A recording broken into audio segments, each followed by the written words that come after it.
What's going on, ladies and gentlemen? It's your friend in the neighborhood, Mr. Reese, also known as Reese the Poet. And so recently I posted on my Instagram, I put a question box in my story that people could ask me questions and I'd do my best to try to answer them. And honestly, I'm open for whatever. I love to just have a little bit of engagement with you all. And so I got a few great questions back and I want to take an opportunity to answer them.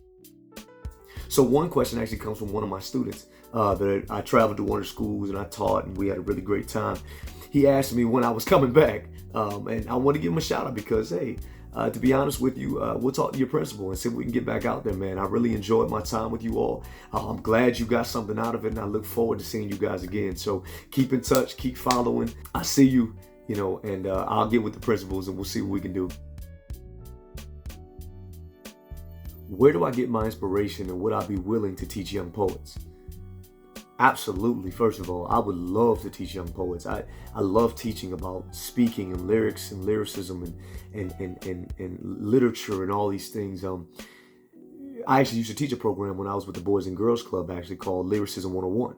And we used to go and dissect rap lyrics and hip hop lyrics and songs and any song they wanted to listen to. We would listen to spoken word artists, and we would really break down metaphors and similes and all of that stuff. And there is no greater feeling than when you see a young person who is young and passionate and creative, and the light turns on.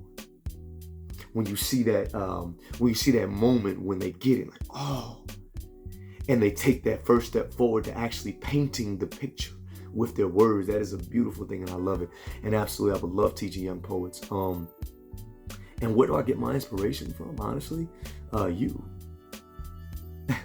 I know it sounds cliche, but I get my inspiration from you. I get my inspiration from people. I get my inspiration from everything. I mean, I believe that everything has a story, and everyone has a story that is worthy of being told or worthy of being brought to the forefront. I mean, there are plenty there are much better storytellers than I am, but I believe that I do what I can with the gifts that I've been given to paint those pictures and challenge those perspectives through my poetry. And I believe inspiration can come from anywhere, come from an experience that I've dealt with, come from a funny thing that happened or a show that I watched.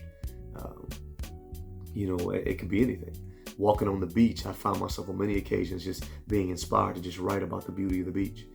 And so inspiration can come from just about anything. And I would just say that find the thing that inspires. Find the thing that inspires you. You may not get inspired by the beach, but maybe you get inspired by looking into the eyes of someone you love. Maybe you can be inspired by the little things, the little nuances of the day-to-day, going to work and watching people as they travel from step to step, going where. Another way to find inspiration is to ask questions. Why is this here? Why does this do this? Why does this look like this? Why do you walk like this? Why do you talk like this? These are all methods of inspiration. And then the last question, and this one comes from my man Brian. He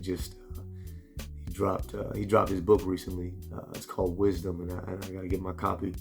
But he asked me, why are people so afraid of being themselves and going toward their full potential? So this is an interesting one because I believe there's two sides of this, right? So you have, on one hand, you have what could happen. It's the unknown, right? One of the most common fears is the fear of the unknown, right? Not knowing where you're going to go, what's going to happen. If I do this, what would happen? But it's funny because it's two sides of the same coin, because on the other side, that same question becomes fear for both ends. If I do this, what could happen? I could fail, I could fall, I could lose. On the flip side, if I do this, what could happen? I could find myself on stages. I could find myself changing the world. I could find myself leading a movement, and that can be scary too. One of the things, one of my favorite quotes is when it talks about our deepest fear is not that we are inadequate, it's that we are powerful beyond measure. It's our light and our darkness that most frightens us. And then fast forward, you say, you're playing small, does not benefit the world. And I think so many people sometimes can fear success just as much as they fear failure. And so that's one aspect as to why people are unwilling to really step into themselves and their full potential. The other side is a lot of people compare themselves to the world standard of what is good and what is not good, or what is attractive and what is not attractive, or what is successful and not successful, or what is great and not great.